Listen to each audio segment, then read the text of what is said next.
Hi guys, my name is Lily. This is Lexi, Abby, and Anaya, and today we're going to be doing a podcast on Disneyland. So, is Disneyland a childhood dream factory, or is it a corporate giant with a dark secret? Well, today we're going to be talking about it. Why, you might ask? Well, it's important to know, so the next time you have a trip, you can have a fun and safe trip. Happily ever after, or happily never after, today we're exploring the light and dark sides of Disneyland. So some of our main points today we're going to be talking about is the history of Disneyland, our personal experiences, some conspiracy theories, and the dark ages of Disneyland. So Anaya, do you want to start us off with the history of Disneyland? Yes, ma'am. So to start with the history of Disneyland, we'll first explore the very beginning. Walt Disney was originally inspired by his girls when they were riding carousel. He was just watching and then kind of envisioned a family-friendly park in the early 1940s. Fueled by fan interest, Disney's Magic Beyond movies, he began dreaming of a place where characters in films could come alive for children and families. Next, we'll talk about the concept that he created. In 1948, Walt envisioned a family-friendly, clean park, unlike the dirty amusement parks that we see nowadays and even back then. He first planned a small park near his original studio, but his vision grew. Then they found a 160-acre land plot in Anaheim.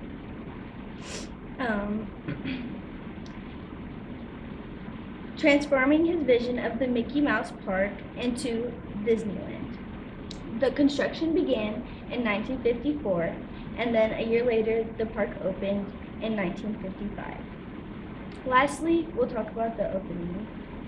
Despite a disastrous opening nicknamed Black Sunday, with overcrowding, many malfunctions, and extreme heat, Disneyland persevered.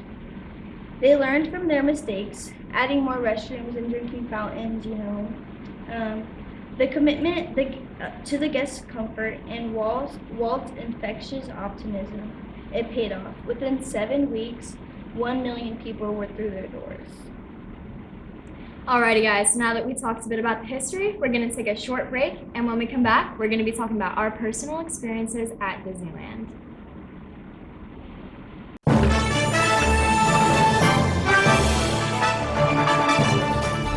The exponential growth from the program from my first year to my third year now, that's what keeps me coming back and keeps me excited and just like fulfills me as a person. It's so impressive, and we every time we walk in here, you guys are doing something different. It's great. It's nothing but opportunities here, and we have sports to cover, we have the equipment. Because the more ambitious you are, the more opportunities you'll have. On-the-job training is huge. You get the hands-on experience. When someone asks who can do it, you can raise your hand and say, I can do it, so. Joining the class was the best decision I ever made.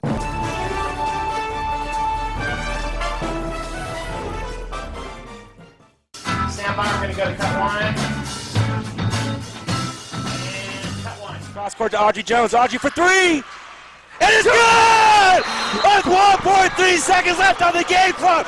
Audrey Jones with one of the biggest shots ever. The sky's the limit, really, with what we can do here. Alrighty, now that we're back from break, we're going to go ahead and go into our personal experiences. So Michael Juliano writes in his article, the 25 best Disneyland rides, that the top 3 rides are Star Wars Rise of the Resistance, Space Mountain, and Indiana Jones. I love these rides, but I kind of want to ask you guys what your guys' favorite rides are. One of my favorite rides is the Thunder Mountain. It's pretty cool. I like the concept. One of the ones you mentioned on the article, that is the Space Mountain? Yeah. It's a pretty long line. I wouldn't recommend. I was there for almost an hour, and it was worth it, but not the line. Right. No, it's literally like some people get their heads cut off on that one too. Your face when you first started, you totally looked scared. Like you're like, no, I'm not riding any of these rides ever. I like Splash Mountain. I love the dips, like anything with a dip. I love, honestly, even like the little like cutesy like ones, like Alice in Wonderland or like Snow White. Like that one's kind of scary, even though it's like a kid's ride. I feel like it's pretty scary. What do you think about them remodeling Splash Mountain though? Ooh, I'm excited for it. Me too. Because I feel like it's kind of boring. Yeah, I feel like besides the whole drops. theme. Does it literally? It's the one that literally just goes like this, and then and water comes Yeah, down. pretty much. It reminds me of like the one from Six Flags. Oh, You yeah. know which one I'm talking Yeah. about, like how it drops. I'm not a fan of water because then my makeup gets ruined. But we're at Disneyland. No, you gotta go on like Splash Mountain, then you gotta go on like Thunder Mountain after, so you can like get off And, all like, the air water. drives, Yeah, yeah. Like a yeah. little car wash for yourself. Exactly. What are some of your guys' favorite like foods and snacks? One of my favorite things I've tried was the Oswald Sundae from Clarabelle's hand scooped ice cream. It's like little Mickey overalls, and then as you'd imagine a sundae, but the bananas are covered in like a hard chocolate, and it was just like so nice and refreshing for a really hot day. Honestly, It was so good. Sounds so good. I love the churros. Me too. That's Those one of my are favorites. so good. you gotta get one every time you go. Yeah. I'm in love with the huge turkey legs. I just every time I go, I get one. I'm like biting it, like half the size of my face. Those aren't even real turkey legs though. I don't know if they're real or not. They're yummy. I I usually get one for myself and try to share it around, but I don't know how we end up with 4 and we all need to throw them away after. Oh my Because you can't even go on the rides with the food. I'm not gonna eat Oh, it yeah. just right there. It's gonna Yeah. get full of flies. I honestly wish that Disney had more like cubby sections for when people go on rides, because like Yeah. at like Six Flags they'll have like a whole section kind of thing, and when I went to Disney, like the couple times I only went, they didn't have like many places where you could like just put your stuff down for when you get off the ride kind of Yeah, thing. exactly. It's like having to rush in the line, eating your popcorn and drinks It before you makes get it on very there. inconvenient, Yeah. you know, like Yeah. The coffee, like you can't bring coffee on there, and it's like that's so expensive. Like yeah. $10 Want for me a to throw it latte. away? Yeah. What? Want me to throw away my $20 cookie? Like, No. Um, Do you guys have any like memories that you like remember? Like anything specific? I have a really good memory. Okay. So I want to say I was about to turn 16. I was with my boyfriend at the time. I'm still with him. Been 8 years. okay. We went for our first time ever, our first trip ever. I remember I used to have a YouTube channel and I used to record my videos on my phone. And my phone back then was a little crack and the phone case was holding it together, if you know what I mean. And I was just recording, and I remember that day we were like at a fountain. You know how Disney has a lot of break places, and they have like fountains and where you can sit. Yeah. And I remember I was like, oh, I'm gonna take a cute picture right here with my boyfriend. And we sat down. My mom took the picture, and then I took the phone back, and I was like, wouldn't it be cool if I step in the fountain and then you step in with me and we take a picture? Oh my goodness. When I was stepping in the fountain, my phone kind of dropped and it was already broken, so it just got full of water. And I remember the whole day at Disneyland, I was crying because I couldn't really get the memories I wanted to get. Yeah. And ever since that day, I lost my YouTube channel. So I'm always gonna remember that. It's not the best memory, but it does bring me to the place where I am right now. Because if I just stayed with my phone, by now I feel like I would have wasted all my time trying to be a YouTuber and not get anywhere. And now I'm getting somewhere. Okay. so you stepped into the fountain. Yeah, I stepped into the fountain and like I had my phone. You know how I was put it in the back of my pocket, and my pockets are always having holes in the back. Yeah, that's what literally happened. I tried to take it out, it got like crumbled in there, and then it just in the water. Man, I'm so I wish I sorry. can get that video back. Do you guys have any memories that you remember like that, or like happy memories? I do remember like my first few times going that, you know, it's kind of just a very exciting and relaxing, and you know, like it brings you all of the emotions except anger, unless you have like your siblings there. Or you drop your phone in the water. You're waiting an hour in line. Exactly, you know. But I think the fun thing with Disneyland is that, like, no matter how many times you go, there's more things to see, more experiences you're gonna experience, and like, you know, like it's honestly just something fun to get away from the regular day. And stuff You know, like now that you said that there's new experiences every time you go, I don't know if you guys ever seen that, but I also, when I went to Disneyland, I was looking for like those hidden Mickeys and stuff like that that people post, and that's really cool because you can find them around the park. Did you I find love any? that. Yeah, it's pretty cool. Did you find any? Unfortunately, no, I was too sad. Remember, guys, I didn't have my phone anymore. I remember a story that I have is I was on Mr. Toad's Wild Ride. We got stuck on the ride. Really? And we had to be evacuated, yeah. Holy God. Yeah, we were stuck there for like, I think it was like 30 minutes. And we were just in there and like the lights, like, I remember the lights like turned off for like a minute, but then they turned back on. But it was just like scary. Like, and I was with there with my dad. He doesn't know what to do. He's scared too. And so I was there and oh gosh, yeah, it was bad.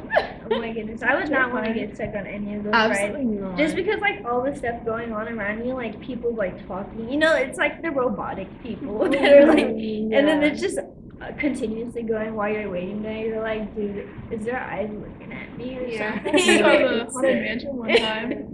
Dude, we got like, so we don't really get stuck on it, but like because like I think it's because they're like, maybe getting people with like wheelchairs on the ride. They like stop it sometimes, and it's because you're just stopped there, and there's like I hate animatronics that, going, yeah. and like it's just like It's scary. creepy. Yeah. Like, you get like a chill sometimes, like a cold breeze comes in. Not the ghosts.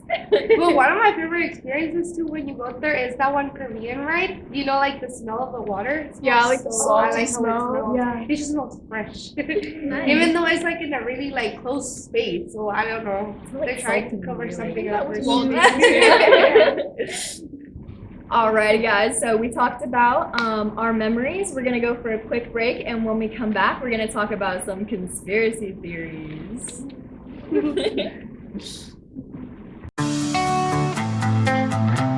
Hi, Christine Manny, full-time instructor at Solano College Theater.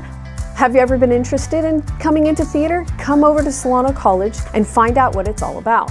You can take classes, you can be involved in many different ways, and just come talk with us.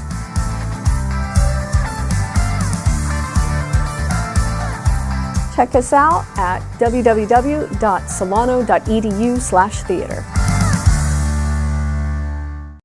Alrighty, welcome back from that small break. We're gonna go ahead and go into our conspiracy theories. So Abby, would you like to start us off? Well, have you guys heard about the tunnels underneath Disneyland? Yes, I have. I think See, we it's all have. pretty popular. There are actually huge concrete tunnels under Disney. Oh my gosh. They connect the whole park. Many like the most accepted theory is that a lot stands for emergency services, kind of to move throughout the tunnels. Like you guys have never seen an ambulance or anything at Disney, right? You know, like they kind of maintain the ambiance. Yeah. But there is more of a sinister side to this. Ooh, what? Many theorize there's an underground jail there, as well as ghosts of former cast members who have died in the parks. I heard that. Really? Yeah. What have you heard? So like in this story that I'll cover in just a moment, pretty much like future cast members, like they'll sign like letters into the underground tunnels. They'll like sign like letters to cast members who've like died. Like in the parks? Yeah. That is creepy. That is kind of creepy. I also heard, I feel like people also believe that there's underground tunnels just because they've been saying that people who dress up go under there to get dressed and get to a place faster. Yeah, that's right. So they have to move through the crowds. Yeah. And like I also like I would never see like those characters walking around. You know, it makes sense that that's where they would disappear to like either change or go move to somewhere else or like pop up there. You know. Or, yeah, because like you don't see like Mickey in like the New Orleans side. Like he probably uses the underground for it. Or like the kind of the princesses, like they kind of stay in their lands. Oh yeah. Like Princess Tiana has to stay in like the bayou. You know, you don't see her walking throughout the entire town. Yeah. I mean, That's it kind of professional. makes sense because if it's a hot day, imagine you're in that suit and you have to walk from one point to I another. think I saw they had golf carts that Yeah. they like transport them throughout. Wow. I wonder how That's- big the tunnels would be then. I think they're huge, personally. Yeah. That's smart. That's crazy. And then another interesting one, I would say, did you guys know the Haunted Mansion is just a front? What about it? Well, a stretching elevator, you guys know it's kind of like the picture is like stretched down. Yeah. It's not actually just a room, but it's an actual elevator. That actually it takes you to a dark hole underneath the park. So I actually, this is recently proven by me. I went on Google Maps and I saw a hollow space, like kind of a dark like hole underneath the building. Okay. And it kind of stretches out further, like the mansion's up here, but it stretches out underneath the park. We can only confirm that this means it's the actual Haunted Mansion, and you're underground when you're going through the entire ride. And I would definitely say like there's some real ghosts. You know, you can get followed out by unfriendly spirits. I mean, being underground is scary as it is. You know, Yeah. like Why would you even want to do that? It kind of creeped me out because I thought it was just like throughout the building, Yeah. like above ground. I didn't know like you went underneath. Like I wonder what's actually in there then. If that like it's just like an empty like mansion. I don't know. I think like something sinister could be there for sure. Or actually, I think one time I was at Disneyland because you know how they have like the Jack Skellington and like Sally. Yeah. I think one time I saw them like in the mansion. They like waved from like one of the balconies. So it's probably like there is probably stuff in there, like stairs. Yeah. I don't know. I think something Sinister. scary could be out Have you there. guys ever heard about the theory where people live in Disneyland? Like those buildings you see while you're walking around, like they look like just like regular buildings, but people actually live in there, like this actual apartments, like that one apartment that they were talking about. Walt used to live there. Yeah. And there's like a lamp in there Yeah, that yeah. like does it like turn on? Like Yeah, I people read say something it turns creepy on about that sometimes, too, it's still yeah. there. I'm like It's kind of scary. Yeah. And then I would say my most favorite theory, one of the most famous ones, is that Walt Disney's frozen head is somewhere in Disneyland. Oh my god. We should go find it. Got our head. We could find it for sure, just like a metal detector or something. Do you know where like they say it is? A lot of people think it was stored in Pirates of the Caribbean because that was like reportedly one of his favorite rides. Actually, according to Trippy Theories, episode 3, Walt Disney's Frozen Body by host Allison Mitchell, Walt Disney had a growing fascination with his own mortality. And actually just kind of circle back on what you're talking about. I think like the salty, like you know how the Pirates of the Caribbean stuff like smells kind of salty? Yeah, definitely. I like personally theorize that the salty air released is to hide the smell of the frozen head or the body and like further preserve it. Oh my god. Because you know like salt can kind of preserve stuff. Yeah, we use salt to preserve bodies, or they did back in the day, you know, like mummifying them and stuff like that. So That's what I that personally totally makes think. sense, you know. Yeah. But People that'd be still so believe to scary. this day that they have actual real skeletons on those rides because they used to before. They used to have Yeah. like real skeletons like on the headboard. Yeah, of that one scene. That's crazy. I wonder if like one day in the future they're gonna be actually to bring him back. Cause like And that's the point. yeah, I like it was actually really interesting. He had a cancerous organ removed. And at the time of the death, he had What do you do with spoken. that?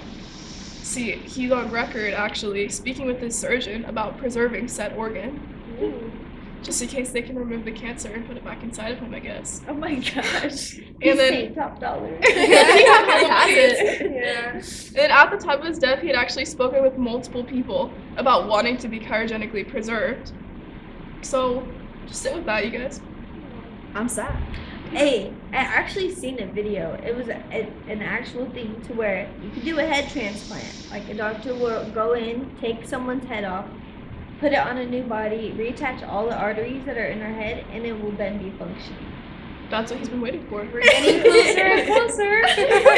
Maybe he wants to put his head like on an animatronic, because you know how Disneyland has so many animatronics. Who would In he? Pirates of the Caribbean. Yeah. I wonder what we'd go for, like a person or an animal. Johnny Or a Depp. stormtrooper. Mickey. I feel like his head might be like his face might like be a little ugly after like all these years. Oh, you know, yeah, like he's no. not gonna look like a model I have anymore. I know. clue. He's gotta get some Botox. Yeah.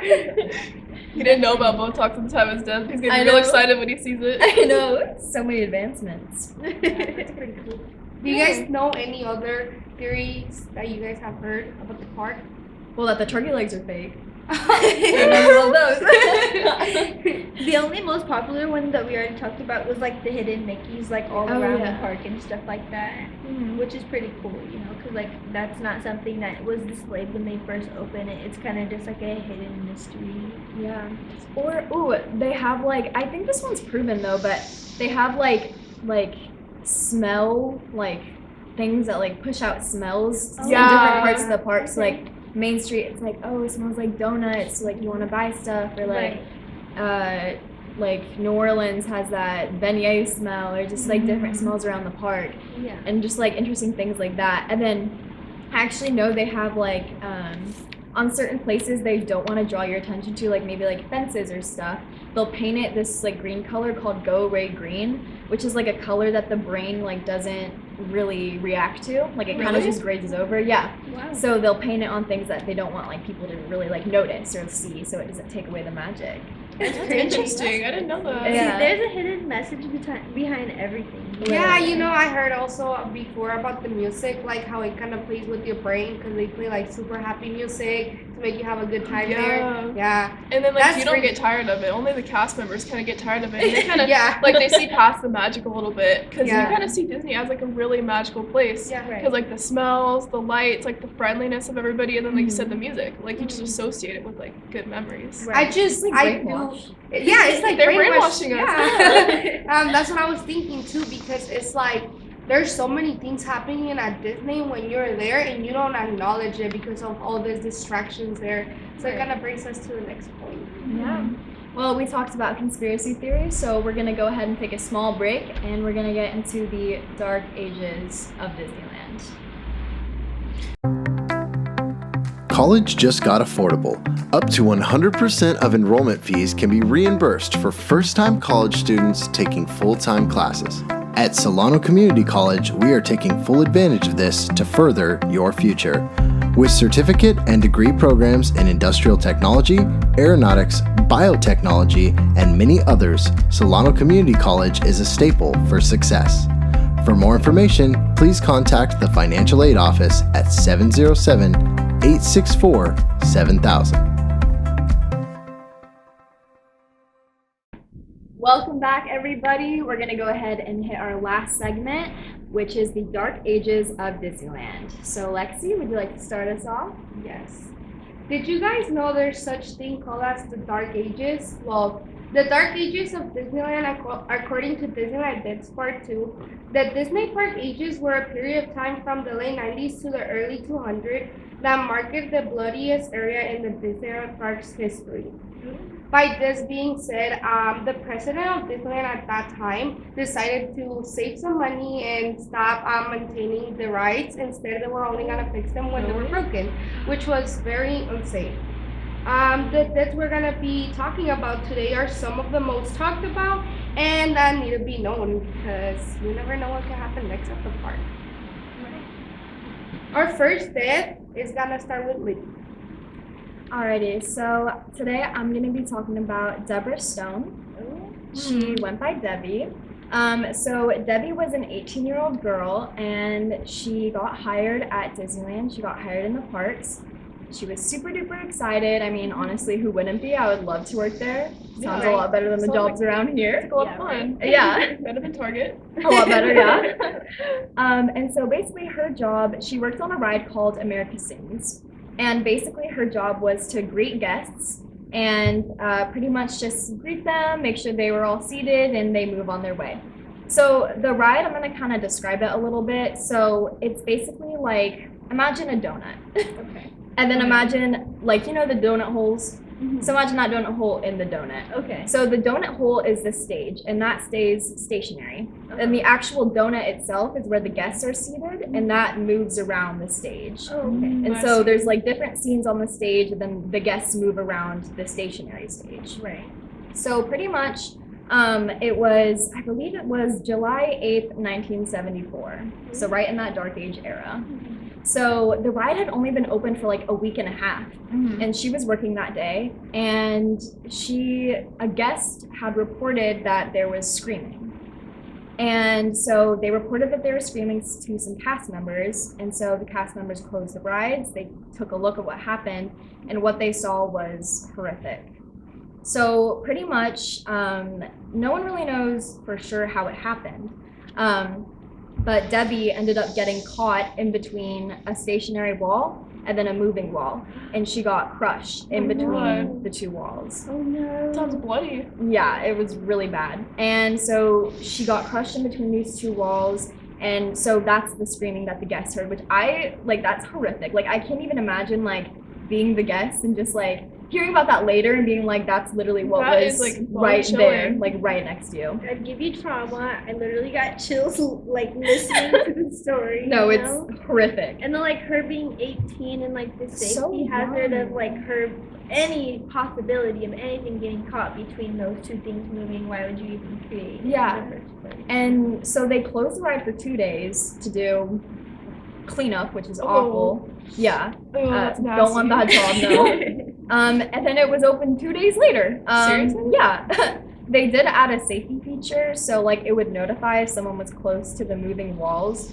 But I just think it was crazy that 2 days later it was like back open. It's and tone like deaf. kids come in and like they'd have no idea like what happened there just before. Yeah. And the ride continued for another 14 years, and it's still like baffling to me that like And this is Disneyland? yeah, and like I guess a theory that people have is like because the ride had just opened up, they didn't want to just close it down, so they kind of left it running to get more money, and then eventually they changed it. But I just think it's so like just insane, and like they should have had those safety features to begin with. Yeah, definitely. Yeah. It's so disrespectful to her and to her family. Yeah, and I think their family sued, rightfully so. Well, yeah. They became rich after that. Yeah. It just imagine like the millions, billions of people who go there every year, and I'm sure it's actually in the billions, you know. And all these safety features that aren't being double checked and made happen before things happen, you know, like it just is like, why do you want to, or why are these things not spoken about or paid attention to, you know, because like they've happened in the past, like what is this, 1974? Yeah, like very early on in the park's life. So. And that didn't end until the 2000s. Yeah, so that's very recent. And it's still. like most people, they haven't heard about this kind of stuff. Like, I didn't even know about the whole ride, like American Sings or whatever it's called. I'd never even heard of it. Like, I don't know where it would have even been It's like in the they park. sweep it under the rug. They do, yeah, because like once they got everyone to like pay and like go experience the ride, they sweep it under the rug. They're like, okay, someone died there. We don't want to talk about Like it. that's again. insane. No, and pretty much when you try to search things up like this, there's only a few articles and then they get taken down really quick. So I wonder if why. Disney's working on that. Probably.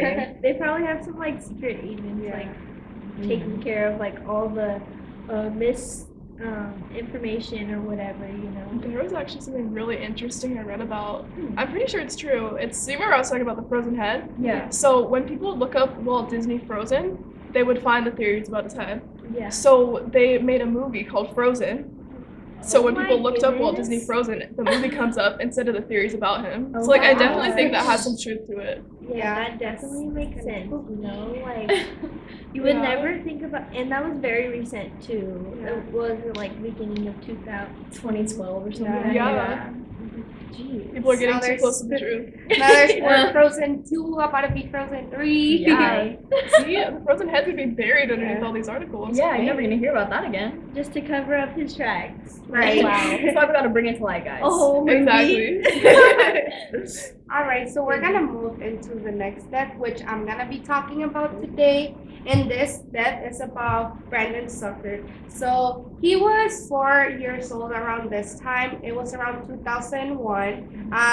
Brandon Zucker was with his family, obviously on a family-friendly trip. Never thought something like this would happen to them. So technically, as I already talked about, the rides weren't getting the maintenance needed, and the ride he actually went on was called Rabbit Ride. It was a little kid's ride, which surprised me it went this horrible. When he went on this ride, the employer knew that this specific seat was already having maintenance issues. But like we said, they weren't gonna fix it until the actual broke. So when they try to lay, you know when you go on the roller coaster rides and they put something right here to hold your stomach? Yeah. When they try to lay that down, it wouldn't pop back in, but he still let him go just like that, which was really surprising to me because that is a safety mission right there. That's 4 years insane. old. Yeah, and he was 4 years old. So after that, he was riding the ride, and since I don't know if you guys know anything about this rabbit ride, but it's like a kind of like a bus sitting area, so you see other buses around too. Yeah. So eventually he was tumbling around his seat and kind of like tripped and fell, and another bus that was coming right behind it kind of like grabbed a little bit of his shirt, and he was like very dragged by it. And the most shocking part about this is that they couldn't call 911 right away. Instead, they had to call the services to come and do it for them. So you weren't allowed to call 911, maybe because they wanted to cover something up. That's my theory. So like they weren't allowed to call 911 at all. No, they had to get the park safety services first, and then they can call 911. That Yeah. kind of eliminates the whole purpose of 911. It does. It's really crazy and it's really unsafe. And right after this, unfortunately, he he did lose a lot of, he had a lot of brain damage, so he lost a lot of motor skills, and he also wasn't verbally active anymore, which was really sad for his parents, but he survived. So they were a little less upset that he was still here with them. But then a couple years after, he passed away at the age of 13 due to this. So it's really crazy that due to a safety issue, they literally lost someone that they really loved due to Disneyland safety issues. They did end up suing, but his story didn't go as up as now. Now it's a little more trending, but before people were trying to like sweep it under the rug as well. Like, oh, this didn't happen. Like, and I'm not sure if they closed it right away, but I heard it's closed now. But I'm pretty sure it took a really long time for them to close it. Yeah, it was still open until like 2019 at least.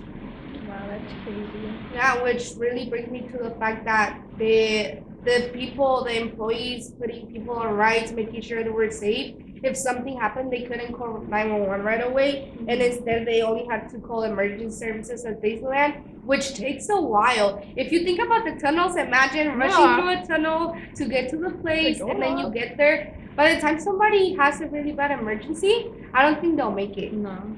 I think would be a smarter decision for Disney, since it is so large, is to even have like a police department on their site, and then like have close contact to the closest fire department, so if someone does call their guest services, then they can immediately call the 911, but I think it's wrong in the first place that no one was able to get help as soon as they needed it, just because of that like rule or like whatever it is, because it is a rule for the staff members, It's just scary. Like, I feel like when you're in there, you're so like secluded from the rest of the world, which unfortunately means like 911 and like safety emergencies. I mean, like a lot of people like went to Disneyland not realizing how secluded they were from emergency services and that they wouldn't be able to get the help, and they put the lives of their kids into the hands of these cast members who aren't even trained correctly to lock it fully. Right. Yeah. And I feel like they also were trying to cover up, like, as we say, it's a happy place, and they don't want people to know that tragic things happen like that. And back then, it was easier to get covered up because people wouldn't really like have the courage to like record something and post it because they would feel like they would get banished by this or ashamed. And now it's something more common where like if something's going on at a certain park, you have your phone out and you're like, I'm live, I'm recording this. Everybody's gonna get to know, right? But back then it was a little more difficult to do that. Yeah, definitely. I know that social media is definitely a more like well-rounded thing that we're all educated about now, but like there is still instances where like maybe Disneyland would have a partnership with Instagram and you post something about their like, oh, tell me like a crazy story that maybe happened to you at Disneyland. Maybe, and I am pretty sure this might happen where Instagram would take it down just because it includes Disneyland's name in a negative kind of saying. Talking about that, when we wanted to do this podcast, remember I have a few followers on Instagram. I posted something and then I posted on TikTok. I was like, oh, if you have any scary stories or any like tragic things that happened to you at Disneyland, like send me a DM and we can add you to our podcast. It got taken down like 5 minutes after for safety measures. And I was like, how is that a safety down? Yeah, I'm like, how is that a safety measure if I just want to give people's voices out? That's censorship for sure. And I think like Disney is such a big corporation. Like they take away our right of speech. Like they're able to censor us when they shouldn't be able to. Like they have too much power for sure. They're corporate giant. And now we're gonna talk about the last death for today, which Anaya is gonna open up about today. Okay, and to end with this, another tragic accident at Disneyland. Two brothers from Brooklyn, Bogdan and Dorian, one 18 and 10 years old. They were visiting the park after Tom Sawyer Island closed, which is somewhere in Disneyland. They hid to avoid leaving, but later, trying to avoid getting caught, they attempted to swim across the rivers of America, where Dorian was unable to swim, so Bogdan carried him on his back. But mid-river, Bogdan ended up not being able to carry himself and his brother, and they drowned mid-river. Once the parents kind of found out about it, they did put a search that went on like throughout the night or whatever in the next morning, but the body wasn't found until the next morning. And then also the family sued, saying that the Tom Sawyer like island had kind of coerced their sons to like have this kind of idea that like, oh, it would be fun to sneak in and so they did like file a lawsuit against Disney, but it was unsuccessful, and like Disney ended up like saying that it wasn't their fault in all reality kind of thing. You know? I feel like Disney always tries to like put it to the side, like we don't know about this, we've never seen this before, like let's just take it off the plate. Right, but I also think like with this situation, you know how like they were trying to hide and stuff like that. It was their own decision, because you know as kids have these thoughts like, oh, let's do something mischievous, you know, because it's fun. But I think that there should definitely be some extra precaution about who patrols the park after it's closed, like maybe a security or like maybe a round check before they actually close everything down. Yeah. You Or know? just more safety measures in general. Yeah, definitely. I mean, the fact that they're able to get off the island and then swim, you know, like what if it was open and then a little kid managed to get over, you know, and they drown. So I wonder how they even like managed to get over a fence, or if there even was a fence. Right. Because once it's closed, it should be like unable to get into it. So I'm curious how that works. Yeah. Right. Me too. I feel like because it's like obviously you can't do like a head count of all of Disneyland, but like for the people going to the island, like they should do a head count, and then so that way they know when they come back, like, oh, okay, we're missing 2 people, they can search the island. Yeah, So that way, you know, because it's be a smaller amount of people. Yeah, and more manageable, you know, Yeah. and you know less tragedies would happen. So. It's kind of scary to know, because then people would figure something out the next morning, right? And you wouldn't want a little kid to figure that someone just died and see the whole scene, you know? There should be like a kind of like system to make sure, you know, have you guys seen that system where you like, well, for me, when I go to like Chuck E. Cheese, let's say, they always are counting with something down, how many people are going in, how many are going out, and like they put like a stamp on you and like make sure like, oh, you have the same stamp as the person you're living with. Like it will take a while, but it'll be more safe for sure. Just more safety measures for sure will be helpful. And they definitely have enough money to put into this, so I don't see why it's not happening, you know? Definitely. So we talked about the history of Disneyland, our personal experiences, conspiracies, and the dark age of Disneyland. This park has both a light and a dark side. So Disneyland is a place we all grew up believing is the happiest place on earth. Although what we didn't know is that every beautiful thing has a dark side. Thank you for coming to our podcast. We'll see you guys next time. See you guys. Perfect. Yay!